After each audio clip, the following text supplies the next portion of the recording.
আমাদের প্রতিপক্ষ, আমাদের অপর দিকের দাওয়াত তবলিগের নামধারী সাদিয়ানি পক্ষ, তারা গত রাতে ৩টা বিশেষ সময় টঙ্গীর ময়দানে অবস্থানরত আমাদের দাওয়াত তবলিগের শুরাই নিজামের সাথীদের উপরে অতর্কিত হামলা করে অসংখ্য সাথীকে তারা পঙ্গু করে ফেলে, আহত করে ফেলে এবং 2 থেকে 3 জন নিশ্চিত, এবং এখনো পর্যন্ত আমরা সন্দিহান যে মাঠে ঢুকতে পারলে আমরা জানতে পারবো আমাদের সাথী প্রকৃতপক্ষে কয়জন নিহত হয়েছে।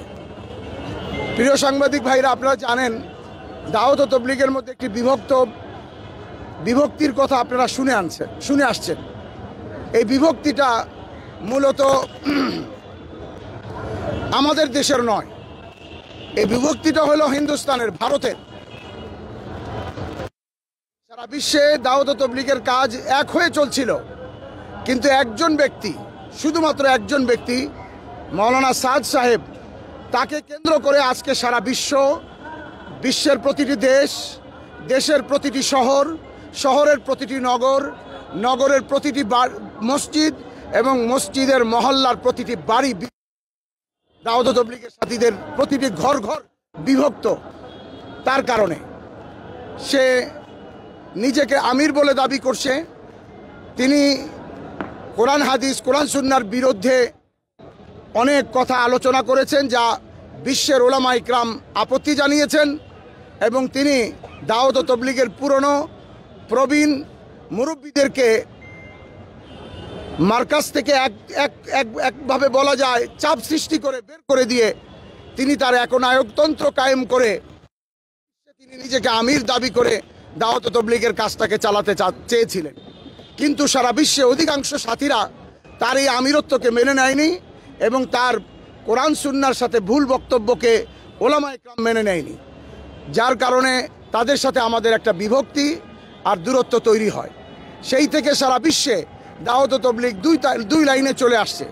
একটা সারা বিশ্বের ওলামা ইকরামের সমর্থিত, আর একটা সারা বিশ্বের ওলামা ইকরামের সমর্থন থেকে বিচ্যুত রাস্তা।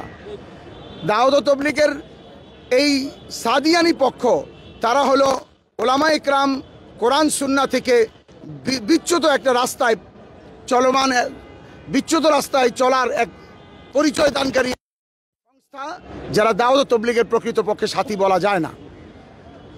এরা, আপনারা জানেন যে আগামী অল্প কিছুদিন পরেই ইজতেমার পূর্বে একটা জোর ইজতেমা হয় 5 দিনের। আমাদের এই জোর ইজতেমা ছিল গত 29শে নভেম্বর এবং 1লা, 2রা, 3রা ডিসেম্বর আমাদের 5 দিনের জোর ছিল। এই জোর আমরা পূর্বেও করেছি। এরও পূর্বে আপনারা জানেন 5ই নভেম্বরে সারা দেশের ওলামা ইকরামের একটা সমাবেশ হয়েছিল সরওয়ার্দী ময়দানে। ওই সময় ওলামা ইকরামের সিদ্ধান্ত এবং পরবর্তীকালে আমাদের মুরব্বীরা সিদ্ধান্ত নিয়ে কাকরাইল মসজিদ এককভাবে আমাদের অধীনে রাখার সিদ্ধান্ত নেওয়া হয়। কিন্তু প্রশাসনিকভাবে সরকার চিন্তা করে যে তাতে একটা বিশৃঙ্খলা হবে, মারামারি হবে। তো এই জন্য আমাদেরকে তারা দরখাস্ত করে, আমাদের কাছে অনুরোধ করে যে আপনারা মার্কাজ ছেড়ে দিন। তবে আমরা প্রতিশ্রুতি দিচ্ছি যে মার্কাজ আপনারা পূর্বের মতো 4 সপ্তাহ 2 সপ্তাহ করে চালান, কিন্তু ময়দান আপনাদের কাছে এবং ইজতেমা আপনাদেরটাই প্রথমে হবে। এবং তারা জোর ইজতেমা করবে এমন কোনো, ওই প্রজ্ঞাপনের মধ্যে এমন কোনো কথা ছিল। তারা আগেও 5 দিনের জোর করছে, তাদের তো জোরের দরকার হয় না, তারা জেলা ভিত্তিক ইজতেমা করে। আমাদের জোর করার পরেই তাদের ভিতরে জোর করার একটা খাহিশ পয়দা হয়। তারা পূর্ব থেকেই কাজটা করে আসছে। দাওয়াতের কাজের চেয়ে বেশি আমাদের সমাবেশ, আমাদের জোর, আমাদের ইজতেমার কাউন্টার একটা দিয়ে থাকে। তারা আমাদেরকে জানায় যে আমরাও জোর করব, কিন্তু আমরা প্রশাসনিকভাবে আমাদের কাছে প্রজ্ঞাপন আছে যে মাঠ আমাদের কাছে থাকবে 31শে জানুয়ারি, 1লা ও 2রা ফেব্রুয়ারি আমরা ইজতেমা করব এবং 4 ফেব্রুয়ারি বিকাল 3টায় মাঠ আমরা সরকারকে হস্তান্তর করব। সরকার তাদেরকে ইজতেমা করার সুযোগ দিবে এবং তাদের ইজতেমার পর মাঠ আবার আমাদের কাছে বুঝিয়ে দেওয়া হবে। এটার প্রজ্ঞাপন গ্যাজেট এটা সরকার পাশ করছে, কিন্তু তাদের এই আচরণ, তাদের এই ঔদ্ধত্যপূর্ণ আচরণ, তাদের অ্যাগ্রেসিভ মনোভাব, এই সব কিছু দেখে তারা চিৎকার করে বলতেছিল যে জোর করবেই তারা 20 তারিখ থেকে। সরকারও হয়তো চিন্তা করছে আমাদের সাথে বসবে, আমাদের কাছে অনুমতি চাইবে। সেই লক্ষ্যেই সরকার উপদেষ্টা মণ্ডলী 2 জন সমন্বয়ক সার্জিস এবং হাসানাত আব্দুল্লাহ, এই 2 জন গত রাত্রে, গভীর রাতে, মধ্যরাতে এই 2 সমন্বয়ক অপরদিকের এই হত্যাযজ্ঞের নায়ক, বাংলাদেশের এই ফিতনার মহানায়ক, আমরা প্রতিপক্ষের সাথে আলোচনা করে আপনাদেরকে মাঠ নিয়ে দিব, তবে শর্ত আপনারা জোর করে 20 তারিখ থেকে 5 দিনের জোর করে 25 তারিখ। এটা ভিডিও ক্লিপ ইউটিউবে এখনো আছে। তারা সম্মতি জানায় যে হ্যাঁ ঠিক আছে। এই ভিত্তিতে শেষ রাতে সার্জিস এবং হাসানাত আব্দুল্লাহ উভয় কাকরাইল মসজিদে আসে, আমাদের মুরব্বীদের সাথে বসে তারা উপদেষ্টা মণ্ডলীর এই দরখাস্তটা পেশ করে আলোচনা করে। আমাদের মুরব্বীদের সাথে যখন আলোচনা চলছিল, আমরাও বুঝতে পারতেছিলাম যে যদি সরকার খুব বেশিভাবে অনুরোধ করে দিয়ে দিব। এই আলোচনা চলছিল, ইতিমধ্যে টঙ্গীর ময়দান থেকে সংবাদ আসে যে তারা গেট ভাঙার চেষ্টা করতেছে। তখন সার্জিস এবং হাসানাত এই কাকরাইল মসজিদের ভিতরে বসা, তাদেরকে বলা হলো যে ভাই দেখো তোমরা কার পক্ষ নিয়ে আসছো, কাদের পক্ষ থেকে কাদেরকে প্রতিশ্রুতি দিয়ে আসছো।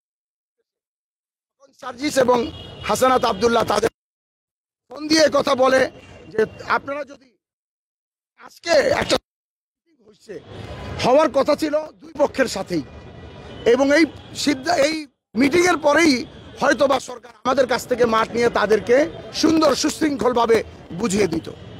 কিন্তু তারা যখন এটা করলো, সার্জিস এবং হাসানাতে কথা বলে দিল যে আপনারা যদি আইন শৃঙ্খলা ভঙ্গ করেন, আইন নিজের হাতে তুলে নেন, তাহলে আপনাদের সাথে আর আমরা নেই। একটু পরেই জানতে পারি, আমাদের মুরব্বীরা জানতে পারেন যে আমাদের সাথীদেরকে ময়দানে ঢুকে শুধু মারা হচ্ছে, এভাবে কোনো কুকুরকে মারা হয় না। এভাবে আপনার আমাদের মসজিদে এখন 4 তলায় আহতরা আছে।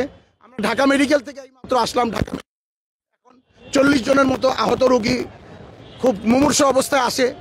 একজনের লাশ আপনারা থাকতে থাকতে হয়তো চলে আসবে, এবং আরও রোগী বাংলাদেশ হসপিটাল, উত্তরায়, টঙ্গী, আহসানুল্লাহ মাস্টার হসপিটালে, বিভিন্ন জায়গায় আমাদের শত শত আহত সাথী রয়ে গেছে।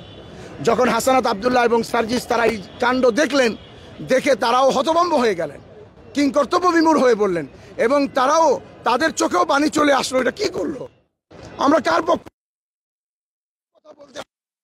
আমি আপনাদের নাম বলবো না, সরকারি পর্যায়ের লোক আমাদেরকে এই কথা পর্যন্ত বলছে, আপনারা এদের সাথে 6 বছর চলছেন কিভাবে বরদাস্ত করছেন এদেরকে 6 বছর। এরা মাঠে ঢুকে এই হত্যাযজ্ঞ চালায়, এরপরে আমাদের সাথী মুরব্বীরা কাকরাইলে জড়ো হতে, আমাদের মশওয়ারা হয়, পরামর্শের পরে আমাদের কিছু সিদ্ধান্ত হয়। আমি সিদ্ধান্তগুলি শুধু আপনাদেরকে জানিয়ে দেব। আমাদের একটি সিদ্ধান্ত হয়, সন্ধ্যার মধ্যে যদি সাদিয়ানি বাহিনী তারা যদি তার মাঠ ছেড়ে না দেয়, তাহলে আমরা আগামীকালকে সারা বাংলাদেশ থেকে এবং ঢাকা শহরের 8 পয়েন্ট থেকে আমরা লং মার্চ পায়ে হেঁটে টঙ্গীর ময়দানে গিয়ে সমবেতভাবে জোহরের নামাজ আদায় করব। এবং আমাদের আরেকটি এই পরামর্শ থেকে দাবি উত্থাপিত হয়েছে যে তারা যদি মাঠ ছেড়েও দেয়, তাহলে আমরা লং মার্চ হয়তো বা করবো না। আর আমরা যতদূর জানি তারা মাঠ ছেড়ে দেওয়ার পরিকল্পনা করেও ফেলছে, তার কারণ তাদের যান বাঁচাতে হবে। তারা যে হত্যাযজ্ঞ চালিয়েছে, যার প্রমাণ ভিডিও ফুটেজের মধ্যে আছে, এই জন্য তারা আশ্বাস দিয়েছে যে তারা ভেগে যাবে, ছেড়ে দিবে তো বলা যায় না, ভেগে যাবে। তো আমরা তবুও আমাদের পক্ষ থেকে আমরা তাদের নামে এই হত্যাযজ্ঞের সরকারের কাছে আইন তাদের সর্বোচ্চ শাস্তি প্রদান করার জন্য আমরা সরকারের কাছে আবেদন জানাই। তাদের মধ্যে সবচেয়ে বড় যিনি কলকবজা কাঠি নাড়েন, ওয়াসিফুল ইসলাম, তার ছেলে উসামা, আবদুল্লাহ মনসুর, আজিম উদ্দিন, জিয়া বিন কাসিম, মনির বিন ইউসুফ, আব্দুল মুক্তাদির, মুয়াজ বিন নূর, সফিউল্লাহ, হাজি মুনির, শামসুদ্দিন, আসিফ, আর মোট তাদের নাম যতটুকু 30 জনের মতো আমরা নাম আছে, যার মধ্যে 10 জন উল্লেখযোগ্য। আমরা তাদের বিরুদ্ধে আইনানুগ ব্যবস্থা নিব এবং সরকারের কাছে আবেদন করব এদেরকে যাতে এখনই অ্যারেস্ট করা হয়, কারণ তারা যে অন্যায় করছে তার ফুটেজ আছে, তারা ভেঙে যাবে। এদেরকে এখনই অ্যারেস্ট করা হোক এবং সর্বোচ্চ পর্যায়ের শাস্তি দিয়ে সরকার এদেরকে দৃষ্টান্তমূলক শাস্তি এরকম প্রদান করুক যাতে বাংলাদেশের জমিনে আর দ্বিতীয় কেউ কোনো এরকম কোনো ফিতনা ফাসাদ প্রতিষ্ঠা করার চেষ্টা করতে না পারে। এবং আমরা এটাও ধারণা করছি যে বাংলাদেশকে অস্থিতিশীল একটা পরিস্থিতি, এই বর্তমান সমন্বয় বৈষম্য বিরোধী ছাত্র আন্দোলন কর্তৃক অন্তর্বর্তীকালীন সরকারকে একটা বিপদের মুখে আর একটা অস্থিতিকর পরিস্থিতিতে ফেলে দেওয়ার জন্য যারা চক্রান্ত করছে, এই চক্রান্তের একটা বীজ হলো এই সাদিয়ানি বাহিনী। এরা ভারতের দ্বারা ব্যবহৃত হচ্ছে, যেহেতু তাদের আমির ভারতের, এবং এই ভারতের দালালি করছে তারা, এবং এই ভারতের দালালি করেই তারা সরকারের কাছে তার দাবি জানাই যে তাদের বিচার করা হোক। এবং আমরা এও সিদ্ধান্ত জানাবো সরকারকে যে এই কাকরাইল মসজিদ এবং টঙ্গীতে কিয়ামত পর্যন্ত আর কোনো সাদিয়ানিকে আসতে দেওয়া হবে না।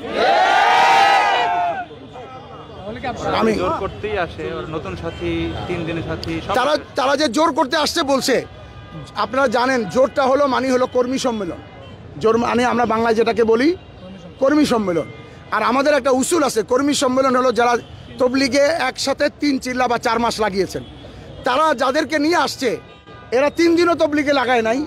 এমন হেলমেট বাহিনী পেছনের ফ্যাসিবাদী সরকারের আমলে কিছু ফ্যাসিস্টরা যে কাজ করে নাই সেটা তারা পূরণ করছে। চাইনিজ টুপিদারির লেবাসধারী হয়ে তারা চাইনিজ কুড়াল, ছুরি, হাতুড়ি, শাবল, তারপরে ক্রিকেট খেলার স্ট্যাম্প, হকি এবং বাঙালি মানে দেশীয় অস্ত্র যাকে আমরা রামদা বলি, এই ধরনের অস্ত্র নিয়ে আসছে। অস্ত্র তাদের এখনো পর্যন্ত ময়দানে গেলে পাওয়া যাবে। তাহলে কি আপনারা ঘোষণা দিচ্ছেন যে ওনাদের যে ইজতেমার ডেট ছিল আপনারা তাদের ইজতেমা করতে দিবেন না? এখন আমরা বাংলাদেশে একটাই ইজতেমা হবে, 31/1/2। এর মধ্যে দিয়ে যেহেতু তারা কিছুদিন আগেও কিন্তু আপনাদের কাকরাইল দখল নিয়েছিল এবং হঠাৎ করে ফজরের পরে তারা এই জায়গাটা পরিস্থিতি তৈরি করছে, সবচেয়ে এখন যে বিষয়টা হচ্ছে পরবর্তী যে সিদ্ধান্তটা আসবে বা আপনাদের পরবর্তী সিদ্ধান্ত আমি আপনাদেরকে বলি, আজকে আমরা একটা না, বিশৃঙ্খলার আর কোনো সুযোগ নাই। আমরা জানি সরকারও এই ব্যাপারে আমাদেরকে সহযোগিতা করবেন। আমরা একটা পরিস্থিতির শিকার, আপনারা আজকে আর কোনো প্রশ্নোত্তর পর্ব দেওয়ার মতো পরিস্থিতি আমাদের নাই। আমরা এতটুকু বলেই শেষ করছি। শুকরিয়া। এবং আপনাদেরকে আমাদের আহত কিভাবে ক্লিয়ার করবো, ঢাকা মেডিকেলে আমাদের 40 জনকে খুঁজে খুঁজে পেয়েছি, অনেকে ট্রিটমেন্ট নিয়ে চলে গেছে।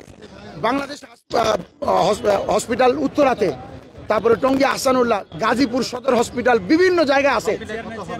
আমরা অনুমান করছি অন্তত পক্ষে 400-র উপরে হবে, 4 থেকে 500 হবে।